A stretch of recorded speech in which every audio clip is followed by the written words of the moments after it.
우리 시간 내가 매일 기쁘게 우리 박수 치면서 우리 찬양하도록 하겠습니다.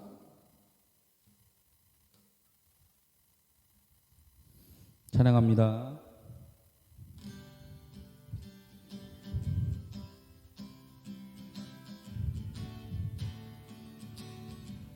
내가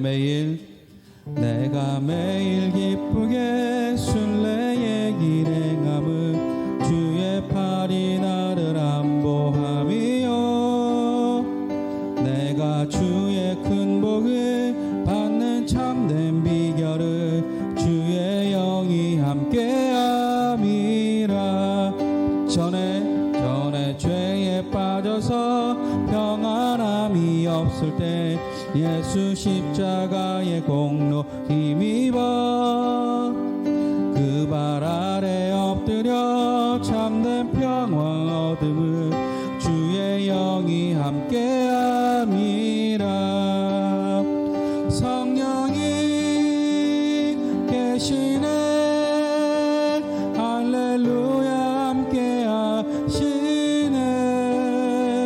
좁은 길을 걸으며 밤낮 기뻐하는 것 주의 영이 함께함이라 나와 동행하시고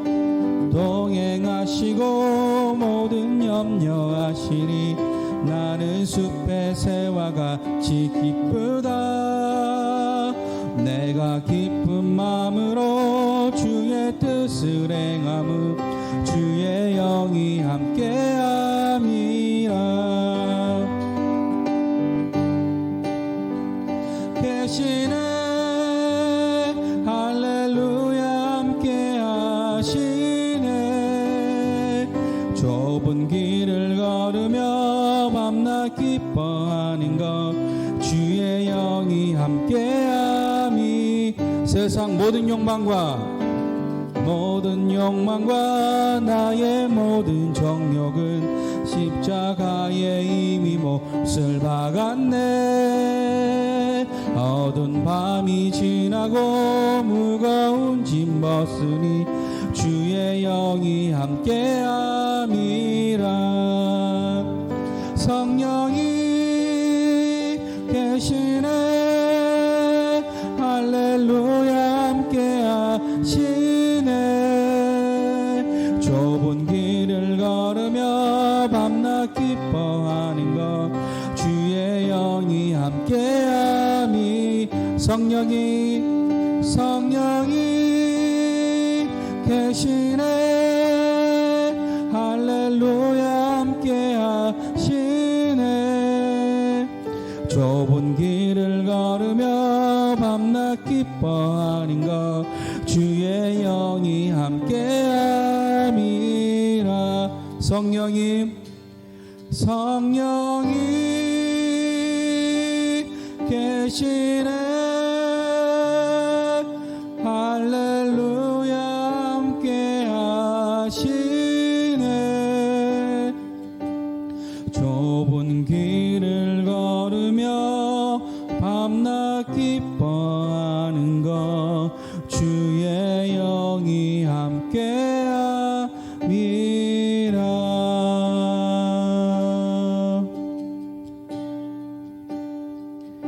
내 영혼이 은총 입어 중한 죄짐 벗고 보니 슬픈 많은 이 세상도 천국으로 화도다 주의 얼굴 뵙기 전에 멀리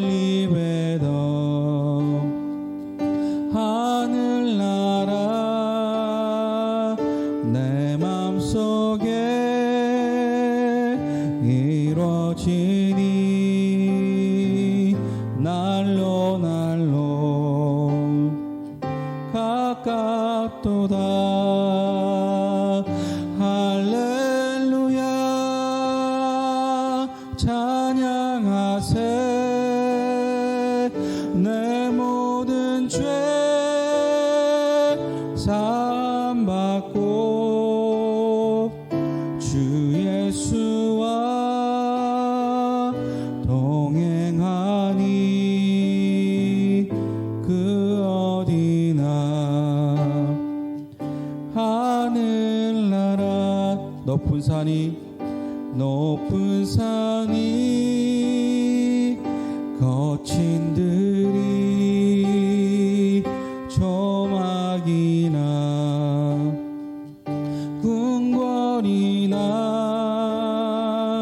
내 주 예수 모신 곳이 그 어디나 하늘나라 할렐루야 찬양하세 내 모든 죄 사함받고 주 예수와 동행하니 그 어디나 하늘나라 할렐루야 할렐루야 찬양하세 내 모든 죄 사함받고 주 예수와 동행하니 그 어디나 하늘나라. 우리 시간 다시 한번 기도하며 나아가실 때 하나님 오늘 드려진 예배 가운데 주여 우리와 함께하여 주시옵소서. 아버지 주님 말씀 듣는 이 시간 가운데 아버지 우리가 집중할 수 있도록 주님 나와 함께 해달라고 우리 시간 주님 안에 생각하시면서 우리 기도하러 나아가시겠습니다. 기도하겠습니다. 오 사랑과 은혜가 풍성하신 하나님 아버지 우리가 온전히 하나님 은혜만을 바라보고 나아갑니다. 주여 우리와 함께하여 주시옵소서. 성령님 우리와 함께하여 주시옵소서.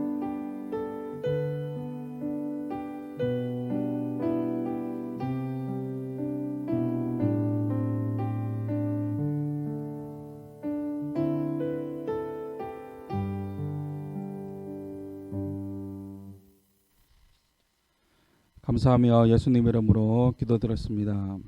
아멘. 하나님 말씀 보도록 하겠습니다. 하나님 말씀은 계속해서 살펴보고 있는 말씀 신명기 6장입니다. 신명기 6장 10절에서 13절까지 말씀입니다. 구약 성경 271페이지 신명기 6장 10절에서 16절까지 말씀입니다. 우리 교독으로 읽도록 하겠습니다. 제가 10절, 여러분들 11절, 마지막 13절은 한 목소리로 읽도록 하겠습니다. 제가 먼저 읽습니다. 내 하나님 여호와께서 내 조상 아브라함과 이삭과 야곱을 향하여 내게 주리라 맹세하신 땅으로 너를 들어가게 하시고 내가 건축하지 아니한 크고 아름다운 성읍을 얻게 하시며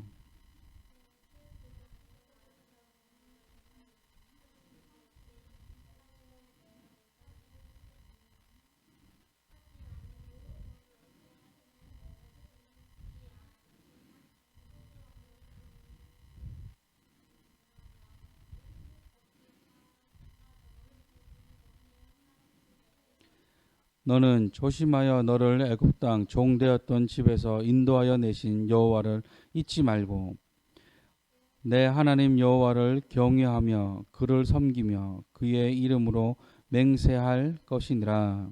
아멘. 오늘도 하나님을 예배하기 위해 이 자리에 나오신 여러분들을 주님의 이름으로 환영하고 축복합니다. 우리 옆에 계신 분들과 인사할까요? 잘 오셨습니다.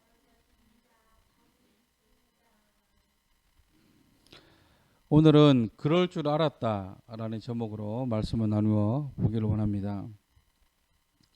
오늘 말씀의 제목을 보고 조금 당황하셨을 거라 생각이 듭니다. 왜냐하면 그렇게 흔하지 않는 제목이기 때문일 겁니다. 그런데 저는 오늘 본문 말씀을 연구하는데 계속해서 제 머릿속을 떠나지 않는 한마디가 바로 이것이었습니다. 그럴 줄 알았다. 결론부터 말씀드리자면 오늘 말씀을 한마디로 정의하자면 오늘 말씀 제목 그대로입니다. 그럴 줄 알았다. 그렇다면 뭐가 그럴 줄 알았는지 우리 살펴보도록 하겠습니다. 저를 보셔서 아시겠지만 저는 그렇게 나이가 많은 목회자가 아닙니다. 오히려 젊은 목회자 축에 속한다고 해도 됩니다. 그런데 저도 잘 몰랐는데 제가 옛날 물건들을 좋아하더라고요. 흔히 말하는 레트로 감성이라고 하는 그런 거. 이 레트로라고 하는 이 말을 시사사전으로 보면 과거의 기억을 그리워하며 그 시절로 돌아가고 싶어하는 흐름을 레트로라 말합니다. 한마디로 옛날 물건을 좋아한다는 것이죠. 얼마 전에 아이들이랑 교육문화박물관이라는 곳을 갔다 왔었는데 그 박물관이 어떤 곳이냐면 옛날부터 지금까지 교육의 문화들을 전시한 곳입니다. 옛날 조선시대를 시작으로 일제강점기 시대 5, 60년대 7, 80년대 어떤 모습으로 공부했는지 전시되어 있는 곳이었는데 나름 재밌었습니다. 아이들도 옛날에는 이런 곳에서 이런 책이랑 이런 문구로 공부했었다고 하니까 신기해 하면서도 조금 촌스러워 하더라고요. 앞에서도 말씀드렸지만 저는 레트로 감성이 있다 보니까 그런 것들을 보면 옛날 기억들이 떠오르곤 합니다. 특히나 옛날에 초등학교 입학할 때에 가슴에 붙였던 이름표나 그 이름표와 함께 달려있던 손수건 그런 거 보면 그때가 참 좋았던 것 같습니다. 그 어릴 때는 지금처럼 걱정 근심이 많을 때도 아니고 그냥 뭐 맨날 하루하루가 행복했던 시절이 아니었나 싶기도 합니다. 그런데 한편으로 생각해 보면 저는 목회자이다 보니까 그런 것들을 보면 우리 옛날 신앙생활 하던 그때가 떠오르기도 합니다. 매일같이 교회 가는 것이 좋아서 교회 학교 마치면 집으로 안 가고 교회로 가고 또 교회에서 자다가 새벽 예배 드리고 학교로 등교했던 그때가 많이 생각이 나는 것 같습니다. 어떨 때는 학교 경비 아저씨랑 같이 학교에 들어갈 때도 있었어요. 그만큼 학교를 일찍 갔다는 얘기죠. 아마 저의 신앙의 전성기를 꼽으라고 한다면 바로 이 고등학교 시절이 아니었나 싶습니다. 매일 밤마다 어른들 따라 기도하고 불편한 교회 장의자에서 자고 이게 나중에는 교회 장의자에서 계속 자다 보니까 어느 순간 교회 장의자가 제일 편하더라고요. 제가 왜 옛날 말씀을 시작하면서 오늘 이 말씀을 전하냐면 오늘 말씀이 이 이야기와 비슷한 맥락이기 때문입니다. 성경으로 돌아가서 오늘 말씀의 내용을 살펴보면 이렇습니다. 우리가 지난 시간에 두려움으로 순종하라는 제목을 가지고 하나님을 사랑하고 하나님을 잊지 않기 위해 여러분들만의 방법을 찾으시라 말씀드렸습니다. 그리고 오늘 본문에서 하나님께서 모세를 통해 말씀하시기를 내 조상 아브라함과 이삭과 야곱에게 주시겠다 약속하신 그 땅에 너희들이 들어가게 될 텐데 들어가면 하나님께서 너희가 건축하지 아니한 큰 성읍을 주실 것이고 또한 집을 주실 것이며 가장 중요한 너희가 수고해서 파지 않은 우물과 수고해서 심지 않은 포도주와 감람나무를 주시겠다 말씀합니다. 이게 무슨 말씀입니까? 너희가 그 땅에 들어가기만 하면 그냥 복을 있는 복 없는 복 아주 끌어다가 주시겠다라는 것입니다. 심지어 이것들로 하여금 배불리 먹게 하시겠다고 말씀하십니다. 지금으로 말하자면 들어가기만 하면 모든 것이 다 준비되어 있다는 것이죠. 그런데 조건이 하나가 있습니다. 그게 뭐냐면 본문 12절 말씀. 너는 조심하여 너를 애굽 땅 종되었던 집에서 인도하여 내신 여호와를 잊지 말고. 쉬운 성경으로 12절 말씀을 보면 그때의 이집트 땅에서 종살이 했던 여러분을 인도해 내신 이가 여호와임을 잊지 않도록 조심하십시오. 이게 무슨 말씀입니까?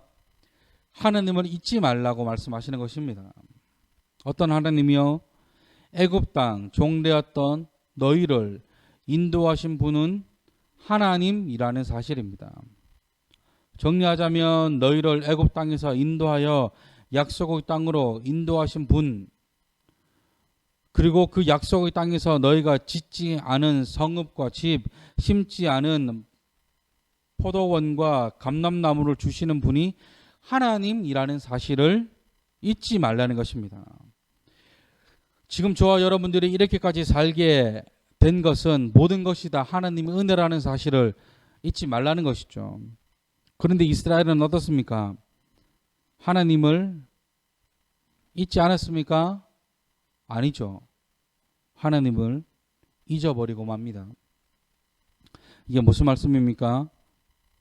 이제 살만해지니까 하나님을 잊어버리고 다른 우상들에게 눈을 돌리더라는 것이죠. 아모스 5장 4절과 5절입니다. 제가 읽겠습니다.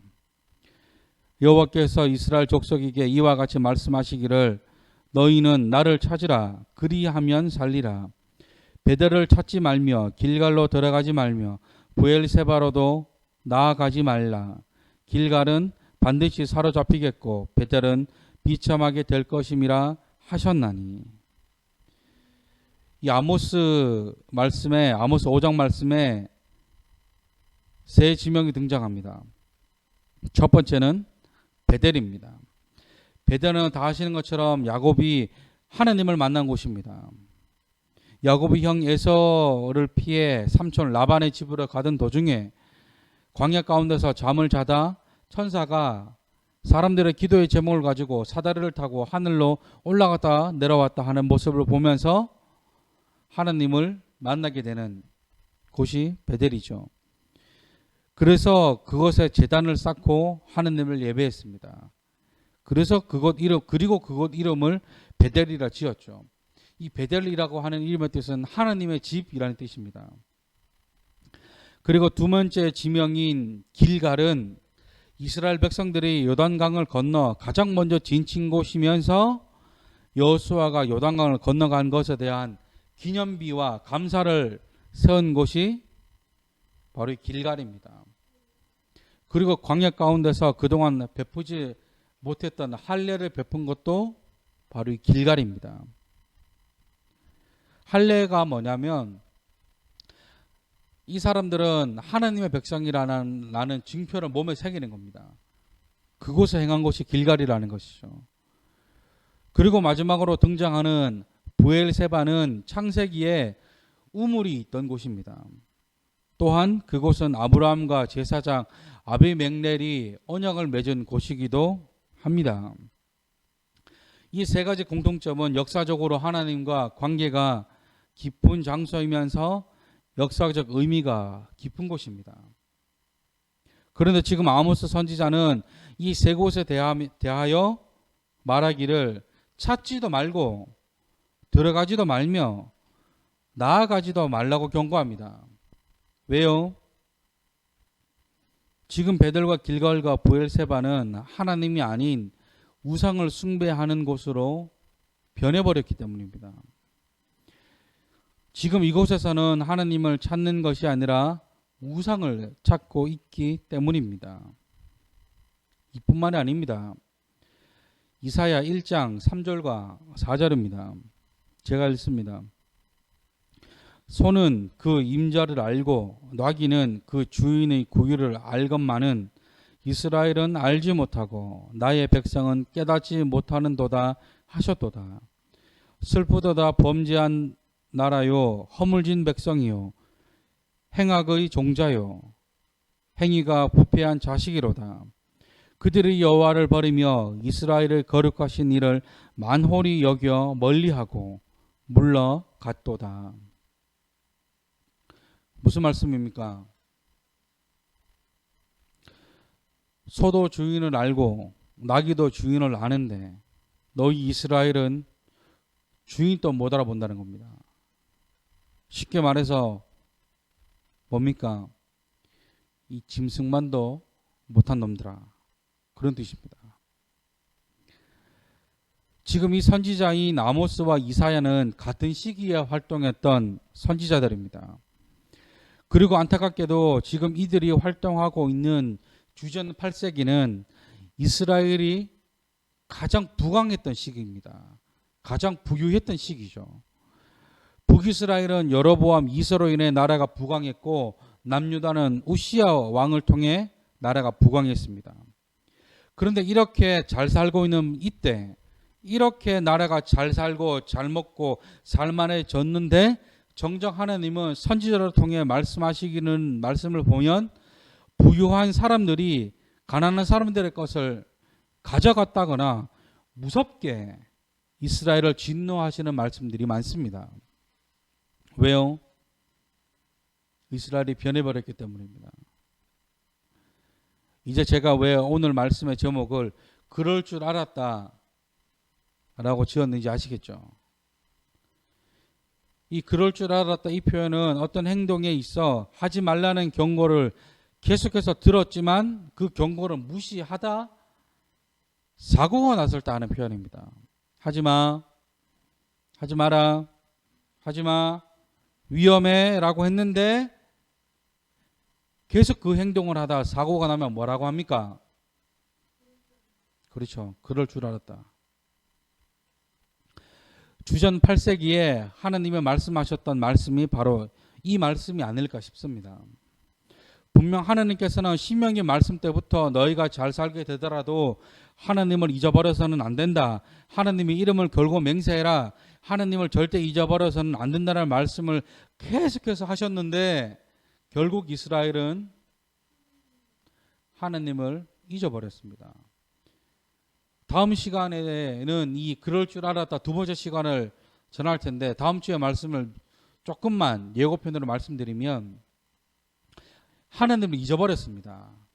그런데 더 심한 건 그렇게 잘 살게 된 것이 모든 것이 하나님의 은혜로 말미암아 잘 살게 되었는데 정작 이스라엘 백성들이 뭐라 그러냐면 하나님 때문에 이렇게 잘 살게 된 건지 우상 때문에 잘 살게 된 건지 모르겠다라고 그럽니다. 그 말씀은 다음 시간에 살펴보도록 하겠습니다. 저도 그렇지만 우리의 모습 가운데서도 이런 모습들이 있습니다. 가난하고 힘들고 낙심이 되고 좌절이 되고 절망이 찾아왔을 때는 정말 하나님을 간절히 찾습니다. 어떻게 해서라도 하나님께 은혜를 달라고 온 마음을 다해 간구하고 부르짖습니다. 그런데 그 문제가 해결이 되면 어떻게 합니까? 나 몰라라 합니다.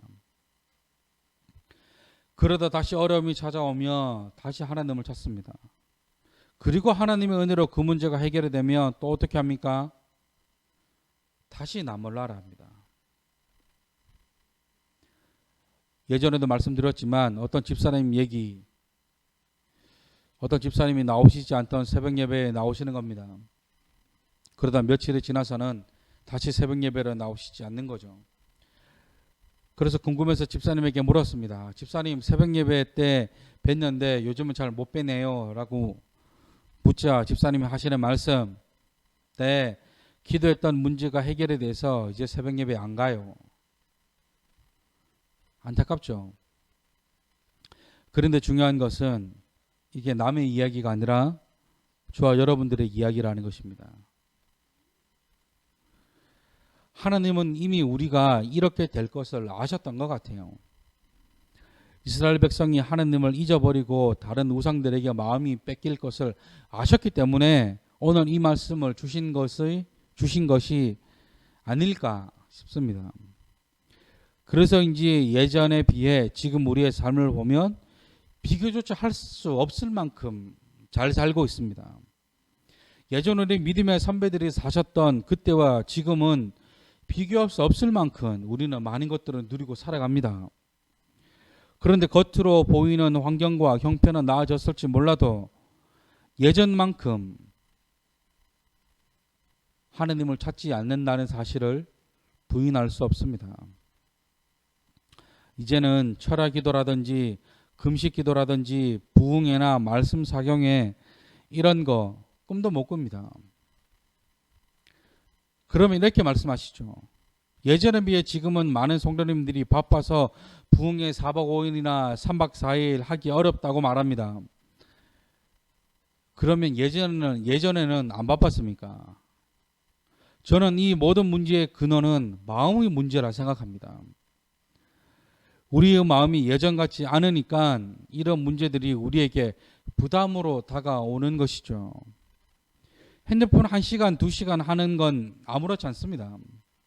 그런데 성경 읽는 10분, 20분은 시간이 없다 말합니다. 인터넷 1시간, 2시간은 괜찮습니다. 그런데 예배 드리는 시간 30분, 1시간은 너무 길다 말합니다.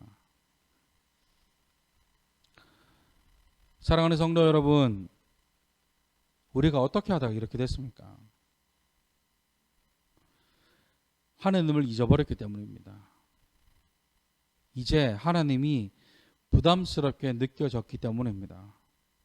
신앙생활이 우리에게 참여가 아니라 구경이 되어버렸기 때문이죠. 내가 아니라도 누군가는 하겠지. 나라면 이렇게 안 할 텐데 그 선생님은 왜 그렇게 하지? 그럼 여러분들이 하시면 됩니다. 그래서 교사나 교회 봉사 부탁하면 뭐라 하십니까? 제가 시간이 없어서요. 저는 그냥 예배만 드리고 가고 싶어서요. 주님의 이름으로 부탁드리는 것은 구경꾼이 되셔서는 안 됩니다. 참여자가 되셔야 합니다. 다른 사람의 하나님이 아니라 내 하나님입니다.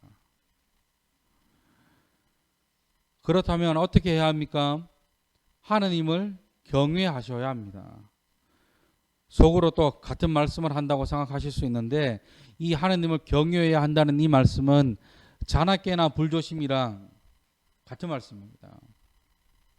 아무리 강조해도 지나치지 않는 말씀이라는 것이죠. 여러 번 말씀드렸듯이 경외한다는 것은 하나님을 사랑하지만 두려워하고 두려워하지만 사랑하는 것을 말씀합니다. 그래서 여기서 저와 여러분들이 놓치시면 안 되는 것이 있습니다. 바로 이 하나님을 사랑한다고 할 때 이 사랑이라는 표현입니다. 우리가 흔히들 사랑해야 한다고만 하면 감정적인 사랑만 생각합니다. 그냥 단순히 마음으로 사랑하면 되는 것으로 생각하기 쉬운데 성경에서 말씀하시는 사랑하는 표현은 조금 다릅니다. 신명기 10장 18절과 19절 말씀입니다. 제가 읽습니다. 고아와 과부를 위하여 정의를 행하시며 나그네를 사랑하여 그에게 떡과 옷을 주시나니 너희는 나그네를 사랑하라. 전에 너희도 애굽 땅에서 나그네 되었음이니라. 하나님께서 뭐라 말씀하십니까? 나그네를 사랑하여 그에게 떡과 옷을 주셨다라고 말씀합니다. 뭡니까? 사랑이라는 것이 마음의 감정으로 끝나는 것이 아니라 행동으로도 사랑하는 것이라 말씀하시는 것입니다. 다시 말해 사랑한다면 마음의 감정과 육체의 행동으로 나타나야 한다라는 것이죠. 입으로는 사랑한다 하면서 행동은 전혀 그런 모습이 없다면 그것은 참된 사랑이 아닙니다. 입으로는 하나님을 사랑한다 고백하신다면 순종으로 그 사랑을 표현하셔야 하는 것이 참된 사랑입니다. 또한 저와 여러분들이 하나님을 잊지 않기 위해서는 반드시 하나님의 은혜를 기억하시고 계속해서 그 은혜들을 상기하셔야 하는 것입니다. 상기한다는 것은 계속해서 생각하는 것입니다. 다시 말해 항상 하나님의 은혜를 생각하고 그 은혜로 말미암아 하나님의 존재를 계속해서 기억하셔야 한다는 것이죠. 어려울 때 하나님을 찾았다가 살만해지니까 하나님을 잊어버렸던 이스라엘의 모습을 통해 우리에게는 이런 모습이 없는지 돌아보시고 있다면 오늘 이 말씀을 반면교사로 삼아 나는 이러지 말아야겠다고 다짐하셔야 합니다. 말씀을 정리합니다. 오늘 말씀을 통해 하나님께서 저와 여러분들에게 말씀하시기를 너희가 약속의 땅에 들어가서도 그 약속의 땅에서 하나님이 주신 복을 누리며 살아갈 때 하나님의 이름으로 맹세하기를 절대 하나님을 잊어버려서는 안 된다고 말씀하십니다. 또한 제가 왜 옛날 이야기를 했냐면 예전 우리 힘들었던 그 시기에 하나님께 기도하기를 제발 먹고 살 수 있게 도와달라고 기도했었습니다. 그런데 세월이 지나자 어느새 먹고 살만해지니까 하나님을 잊어버렸습니다. 다른 사람의 이야기가 아니라 저와 여러분들의 이야기입니다. 오늘 이 말씀을 통해 예전 그 갈급함으로 간구했던 그때의 그 모습을 회복하셨으면 좋겠습니다. 힘들 때만 하나님을 찾는 것이 아니라 항상 하나님을 찾으시는 저와 여러분들이 되셨으면 좋겠습니다. 또한 하나님을 잊어버리지 않기 위해서는 반드시 하나님의 은혜를 기억하셔야 합니다. 이 시간 우리 기도하고 예배를 마치겠습니다. 기도하겠습니다. 사랑과 은혜가 풍성하신 하나님, 이 모든 것이 하나님의 은혜임을 고백합니다. 우리가 날마다 그 은혜를 잊지 않게 하시고 겸손함으로 주님 앞에 나아가게 하여 주시옵소서. 당연하게 여기며 살았던 이 모든 것들이 하나님의 은혜였음을 고백합니다. 내가 한 것은 아무것도 없음을 고백합니다. 이 마음이 변하지 않게 하여 주시옵소서. 이제는 우리 주 예수 그리스도의 무한하신 은혜와 하나님의 한량없는 사랑과 성령님의 감화 감동, 내조 역사 교통 충만케 하시는 그 은혜가 하나님을 잊지 않고 하나님의 은혜를 기억하기를 소망하는 모든 자들 머리 위에 교만하지 않고 모든 것이 하나님의 은혜임을 고백하기로 결단하는 모든 자들 머리 위에 이제로부터 영원토록 함께 하시기를 간절히 축원하옵나이다. 아멘.